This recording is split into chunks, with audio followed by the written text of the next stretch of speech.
What's up guys? I wanted to share an update on my Power Siphon Locus Mine Scavenger League start. And so the campaign leveling has been extremely smooth as expected. If you haven't seen my leveling guide, I'll link it in the description below. Basically, I leveled with Cobra Lash all the way up to level 12 and then swapped to Poison Concoction all the way to 31. And that's where I swapped to Power Siphon. I would highly recommend prioritizing upgrading your wand as you level, focusing on high lightning rolls or even cold damage. And if you're playing Trade League, definitely go shop around for a higher DPS wand as they shouldn't cost more than 1C. Aside from that, make sure to cap your resistances and you should be good. Now, in terms of how Scavenger compares to a Trickster, Scavenger definitely ramps later on once you've gotten your Merciless and also your Uber Labs. Trickster definitely has a higher power spike after your normal lab just because Scavenger only gets passive points from there. Now Scavenger should come out on top in terms of damage and clear overall, but Trickster definitely wins in terms of defenses. Although, with the recent buff to the Cloak of Flame Ascendancy, which now grants 40% of all physical damage taken as fire instead of just physical hits, Scavenger has become a lot tankier if you're pairing that with either a Cloak of Flame or a Lightning Coil. Alright, so just to go over my build real quick, we are level 78 and this is what my gear looks like. It's basically extremely scuffed campaign gear. I bought only a couple pieces, like this shield here I got for 5 chaos. And then this wand I bought for, I believe, 3 chaos. But everything is pretty much campaign gear and I have a lot of upgrades to do. And as you can see, we are also only on a 4 link and we're currently running up to only tier 5 maps. So the build is very capable of clearing everything, and I'll show you in a second what the map showcase looks like. Again, make sure if you are playing Trade League to upgrade your wand as you go, focusing on the lightning damage. You can also get cold damage, and fire damage is the least prioritized one. If you can, obviously get a high crit roll, spell damage, all that's good stuff, but if you're leveling through the campaign, that's not important. I picked this up, I actually found this. It's not required, but it does give you a lot of spell damage. If you're unaware, Power Siphon has the first tag that says increases to spell damage applies at 150%. So this right here grants you a lot of damage. Every other pieces, just make sure to get life, resistances, and for your boots, movement speed. And also I am currently working on getting 20% quality on my automation, which will basically when paired with the 2% cooldown recovery rate here, it will basically bring your automation cooldown below 0.2 seconds. And there's a video by Fearless Dumbo, which I will link as well in the description, which talks about how that will maximize or optimize your mine damage. So make sure to prioritize that as well. Alright, this is what the passive tree looks like. We went with Cloak of Flame and Void Battery, and for the final lap we're gonna grab Fury Valve.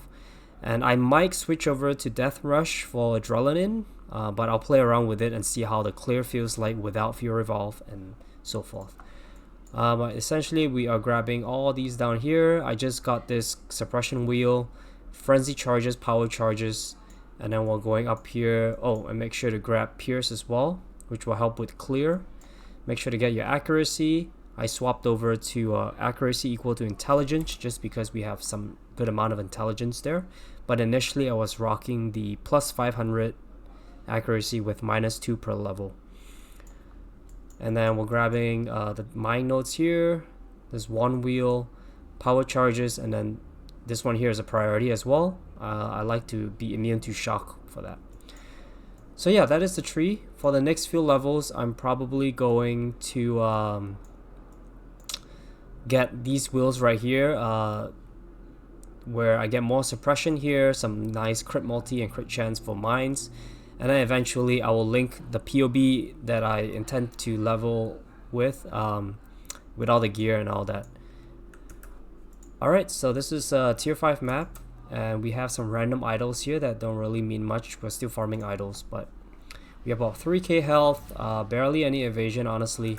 The next upgrades for me would be grabbing a 5-link, either a lightning coil or a cloak of flame, and then grabbing a Marilyn's fallacy as well. That is a huge DPS boost for us.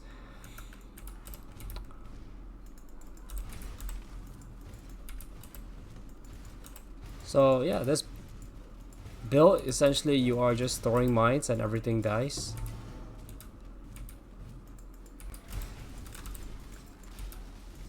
And eventually we would be running triple LE flask, so it will make us quite tanky as well.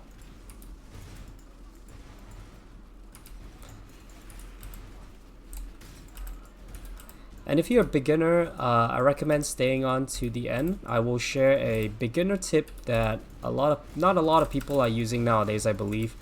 But if you are not too sure on how to farm currency, if you're new to the game, maybe you came from Path of Exile 2, this will definitely help you get a good, steady source of income, at least for you to get your early gears and allow you to upgrade some items and get you all the way up to raid maps.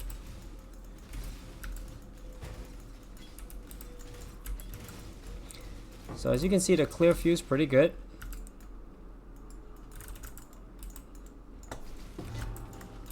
Not sure what happened there, I lagged out for a second.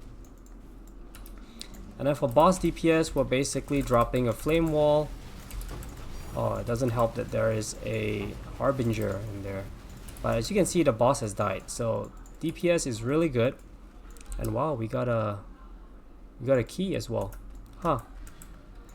But yeah, that's what the build looks like. Ooh. So the tip that I wanted to share is the chaos recipe, and how it works, if you're not aware, is you would basically vendor a bunch of items, one from each inventory slot, that are unidentified from item level 60 to 78, I believe. And when you vendor a set of that to the vendor, you will basically get 2 chaos orbs.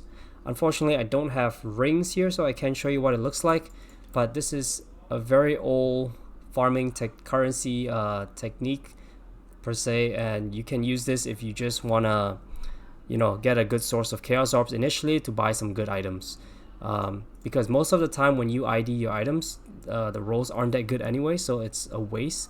So it's best to keep them unidentified and then get a full set between level 60 to 78, vendor them, and you'll get 2 chaos orbs per set.